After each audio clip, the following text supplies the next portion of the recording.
السلام علیکم ډیر سټوډنټس امید لرم چې ټول بخیر نن زما ټاپک ته کوارډینیټ کویلنٹ بانډ د کیمستري 9 چپټر نمبر 4 ټاپک ته نو راځي چې کوارډینیټ کویلنٹ بانډ باره کې زده کړه وکړو نو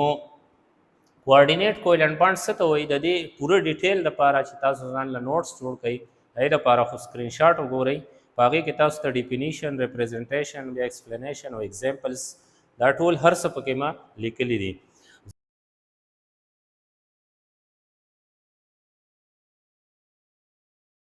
په دغه باندې به زه تاسو اوس پوه کړم چې کوارډینیټ کویلنٹ بانډ څه ته وایي نو کوارډینیټ کویلنٹ بانډ is the type of covalent bond in which the shared pair of electron is donated by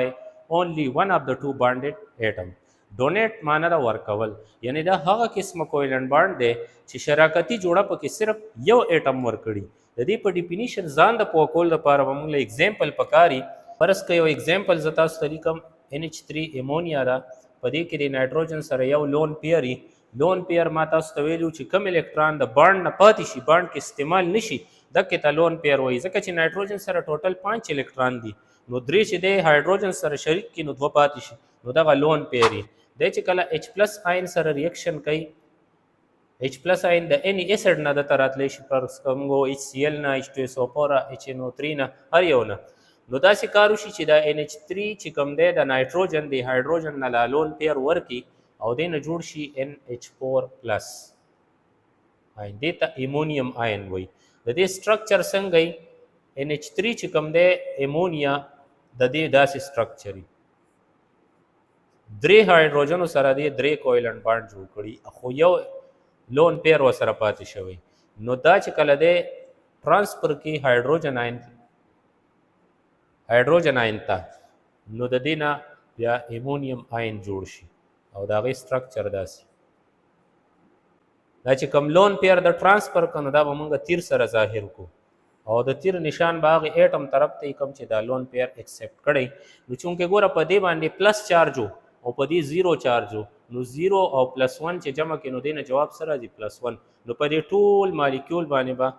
دا NH3 مالیکول اوس په دې آین ته کنورټ شي په دې به +1 چارج راشي دې ته ایمونیا وایي خو چې کله H+ آین سره کوارډینیټ بانډ جوړ کړي بیا ورته ایمونیم آین وایي نو کوارډینیټ کویلنٹ بانډ د ګوره دې کې هایډروجن یو الکترون نه دی ورکړی دا تیر چې کوم دی دا شیر پیډ اف الکترون ظاهروي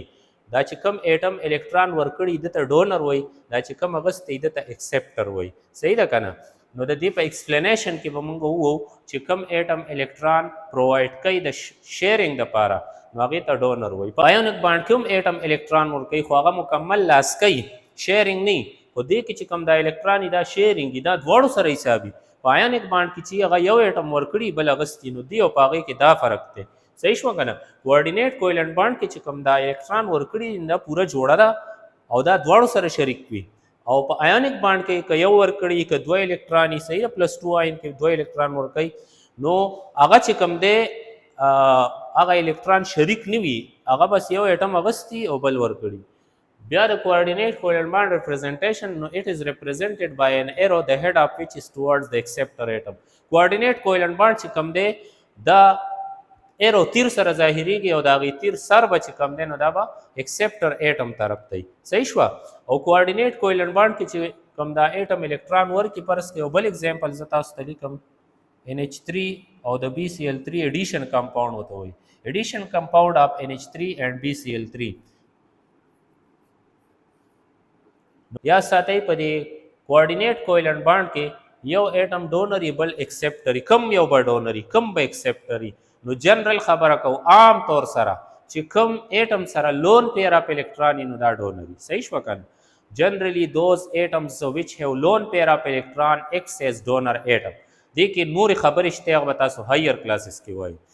خو چې کم ایټم کې د الکترانو کمې د الکترون ډیفیشنټ سپیشیز ورته وایي نو هغوی به الکترون جوړه چې دی نو اخلي د ټولو نه زیات چې کوم د الکترانو کمې دی هغه H+ آین دی چې د کې اړو د سره الکترون نشته دا په آینس کې واحد آین دی چې د سره الکترون اړو د سره شته نه یو الکترون هم د سره نشته نو دې ته الکترون ډیفیشنټ وایي دغه شان تھرډ A ګروپ والا کمپاؤنډ چې که نه تھرډ A لکه بوران او الومینیم او ګیلیم او انډیم او تیلیم دا چې کوم ایلیمنټس دي دای چې کله کمپاوند جوړ کینو د دې په اخیری شل کې شپږ الکترون راشي افټر شیرینګ اف الکترون د دې په اخیری شل کې 3 الکترون دي او چې 3 وړه شریک کی نو ټوټل الکترون چی شي نو د اکټیټ رول مطابق دی کې د دوه الکترونو کمې نو د دې کمپاونډز چې کوم دي نو هغه الکترون ډیفیشنٹ دي د الکترونو کمې دی پکې نو هغه هم چې نو الکترون قبلول شي نو الکترون ډیفیشنٹ سپیشیز ایکټس ایز acceptor atom نو دا BaCl3 د دې تھرد A ګروپ والا یو کمپاوند دی په دې کې دا نایټروجن سره لون پیر دی د بوران ته لون پیر ورکی او د دې سټرکچر داسې ګوره د NH3 سټرکچر خو موږ وختي جوړ کړو دا مالیکول موږ د ستاول هم شو دا هم داسې جوړ کړو دا موږ داسې جوړ کړو چې تاسو پوه شئ دا هایدروجن یو تازه داسې لیکم صحیح شو هم دک مالیکول له خدا سي تاو می په دې غړه می راتاو کدا سي صحیح شو اوس دې چې کوم دالون پیر دی دا بوران لور کې نو بوران طرف ته بر دینه تیرو کو صحیح شو او بوران سره چې کوم دینو درې کلورین چې نو سنگل کویلنٹ بانډ جوړ کړي هغه به سره ولیکو نو دا ایډیشن کمپاوند اف امونیا او بوران ټرای کلوراید په دې کوم چې کوم دینو دا کوارډینیټ کویلنٹ بانډ دا ډونر اټم چې دا الکترون ورکین دا وی شیرینګ خو د کې د الکترونو ډنسټي کمې راشي یعنی دې طرف ته د الکترونو لږ کمې راشي نو د باندې با پارشل پازیټیو چارج راځي او دا چې کوم ایکسپټر اټم نو د طرف ته به الکترونو سیوا والی نو د باندې با پارشل نیگیټیو چارج راځي صحیح شو کنه نو because in donor atom after giving electron there is deficiency of electron cloud دا الکترون چې کوم دی نو دا یو قسم کلاود حسابيږي دا یو ذره په یو ځای نه چې دی ځای وای دی ځای وای دا ټول ځای د دینه ډک نو هغه کمې راشي نو دغه وجه نه په باندې پازیټیو او په بل باندې نیگیټیو چارج دی باندې دا کوېسچن هم راغلی دی چې دا کوارډینیټ کوولنټ بانډ همیشه پولر ولي نو پولر خو مونږ هغې ته وکړل چې پارشل پازیټیو او نیگیټیو چارجونه پرې راشي نو کوارډینیټ کوولنټ بانډ از always polar because it is formed between electron pair donor and electron pair acceptor atom. The donor atom after giving electron develops a partial positive charge due to the deficiency of electron cloud and the acceptor atom develops a partial negative charge due to the increase in the electron cloud या electron charge density. Electron charge density په داسې واشي نو د باندې نیگیټیو چارج راشي او د کې کمې راشي نو باندې پازیټیو چارج د دغه وجې نه دا بانډ چې نو دا